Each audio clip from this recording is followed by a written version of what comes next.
Imagine that we are at some point in the future on a mission to study black holes and in orbit around one near the photon sphere, an area just far enough away where photons of light travel fast enough to settle into an orbit around it and don't get pulled into the event horizon. However, through no fault of their own, an astronaut finds themselves outside the spacecraft and being pulled towards a black hole. The ship and the crew can't move in to help because they can't risk being pulled in either. They still will have radio contact with the main craft until they get near the event horizon, but once over it, how long will our astronaut survive? A second, a minute, an hour, or maybe forever? Well, let's see what our current thinking tells us on the matter. As with anything to do with space, black holes and Einstein's theory, it's all relative. How long our unlucky astronaut might survive in a place where our current knowledge about space and time collapse just like the dying star that created it is just going to be speculation, although there are some of the latest theories which pose some interesting outcomes, none of which would be particularly helpful though to our astronaut. Now, contrary to what you may think about black holes as being a 20th century phenomenon, something that we've only known about since Einstein's theory of relativity, in 1784, some 238 years ago, the English natural philosopher John Michell proposed that there could be some natural bodies in space, some form of star, whose mass could be so large and the gravity they exhibited could be so great that even if they produced light, it would not be able to escape and would fall back to the surface. He called these dark stars, and even suggested they could be found by tracking their gravitational effects on the orbits of nearby normal stars. This was a remarkably accurate prediction from over 2 centuries ago, and something that was only recently confirmed in 2015 by the discovery of a supermassive black hole now called Sagittarius A star at the centre of the Milky Way by the Chandra X-ray telescope, and a group of stars apparently orbiting empty space, which gave away its location. John Michell was so far ahead of the curve on black holes that he was mostly ignored by his contemporaries, and it wasn't until the 1970s that his writings were rediscovered.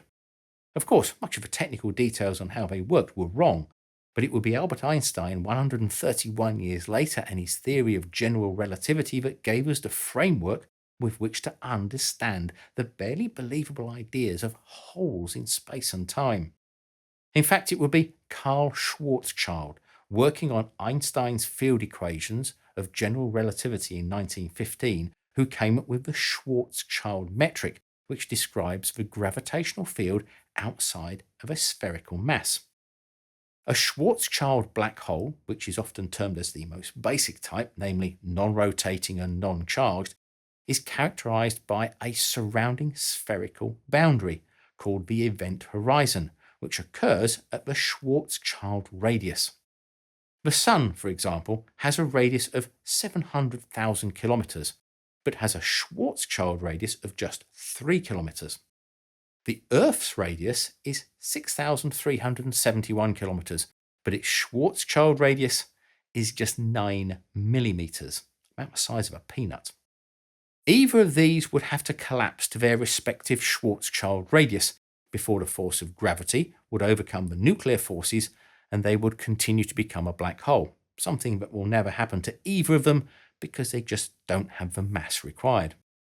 It's the event horizon that is key to how long our luckless astronaut may survive, but the thing is that he or she probably won't even know when they've crossed it. There will be no sensation. It's not a hard and fast physical boundary, just a mathematical one, where the flow of space towards the black hole becomes faster than that of the light in it, and therefore the light is carried away, just as you would be if you were in a fast-flowing river. No matter how fast you swam, you could never make it back upstream. Far away from a black hole, a particle, a spacecraft, or our astronaut for that matter, can travel on any future time paths in any direction. The closer they get to a black hole, the more these future time paths lead to the black hole than away from it.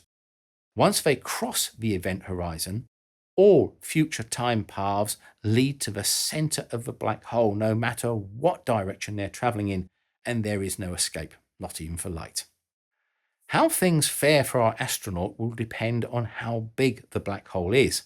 This will determine how strong the tidal forces are. The strength of gravity is inversely proportional to the square of the distance between two objects.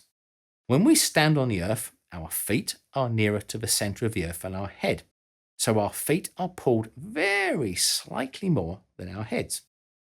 That difference in the strength of gravity between 2 points, in this case our feet and our heads, is called the tidal force. It's the same force that the Moon exerts on the Earth. The difference in the strength of the Moon's gravitational pull from one side of the Earth to the other causes the Earth to bulge out by about 2 meters around the equator, and our liquid oceans are pulled out even more as the Earth rotates, but the sea effectively stays where it is, which causes the tides. However, because the force of gravity goes from very little away from a black hole to infinity at its centre, the tidal forces generated could be huge over distances as short as a couple of meters. If a 2-meter tall astronaut were pointing feet first towards a stellar black hole with a mass of our Sun and a diameter of 5.8 kilometers and was 100 kilometers away from the event horizon, then the difference in the gravitational pull between their head and their feet would be 47,500 times the pull of gravity on the surface of the Earth. Basically, they will be ripped apart or spaghettified well before they reached the event horizon. But if they were 100 kilometers from the event horizon of a supermassive black hole, with the mass of 100 million suns, and with an event horizon diameter of 590 million kilometers, or about 80% of the size of the orbit of Jupiter, then the tidal forces from head to foot would be about 3 times less than they would experience standing on the Earth. The moral of the story is, if you're going to fall into a black hole, find the biggest one possible, so as not to get ripped apart before you even get there. So, if we assumed our astronaut was near a supermassive black hole, then they might not even know when they're crossing the event horizon and not feel anything unusual. But to the outside observer looking at them from the side, they would appear to go ever more slowly, while any light they emit would become redder and redder as it faded away due to the gravitational redshift. The same would also happen to the radio signal back to their spacecraft. Once beyond the horizon, everything including space itself is travelling faster than the speed of light, if you could measure it against a fixed point outside. This is allowed. Although nothing can travel faster than the speed of light in a vacuum, there is nothing to say that space itself cannot travel faster. That's what's happening with a black hole. The extreme pull of gravity is distorting space-time so much that it's moving faster towards a singularity than the light inside, and that's why we can never see inside a black hole. And once over the horizon, we would never see our astronaut again. In the black hole, to our astronaut, time would run normally, and light would still travel at the speed of light. It's just that the whole piece of space that they are in is now rushing towards the singularity at an ever-increasing rate. What happens next is speculation, but we have some ideas based on our current theories. If a black hole had a diameter of 590 million kilometers, then it would take just over 16 minutes to reach the center traveling at the speed of light. But the space itself would be accelerating much faster, because at the center, gravity would be infinite, and therefore the speed of space as it reached there would also effectively be infinite. To a photon, a journey from one side of the universe to the other is instant, because at the speed of light, time stops, even though to us as the outside observers, it takes 100 billion years or more, allowing for the expansion of the universe. However we might think about it, there is no absolute time. Time is relative to each person and their circumstances depending upon how warped a piece of space-time is where they are.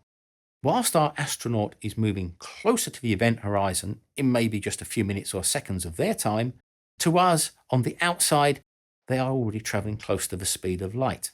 So seconds to them become months and years to us. By the time they cross the event horizon, it could be in the far future for us, as time for them essentially grinds to a halt from our perspective. To our astronaut looking out at the universe, it would seem as though the rest of it was speeding up exponentially, even though the amount of time they have left to live could be measured in minutes or seconds. They will have outlived all the life on Earth and whatever humans became either by design or by evolution.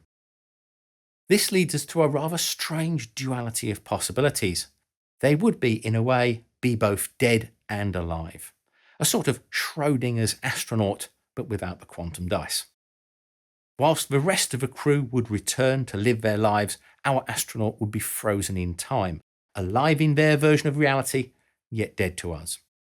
Before they reach the centre of the black hole, they will enter the most extreme place in the universe this side of the Big Bang. The density of matter at the centre of the singularity is thought to reach the Planck density or higher. To give you an idea of what this is, if you took all the matter in the observable universe and compressed it into a space less than that of size of an atom, that will be about the Planck density.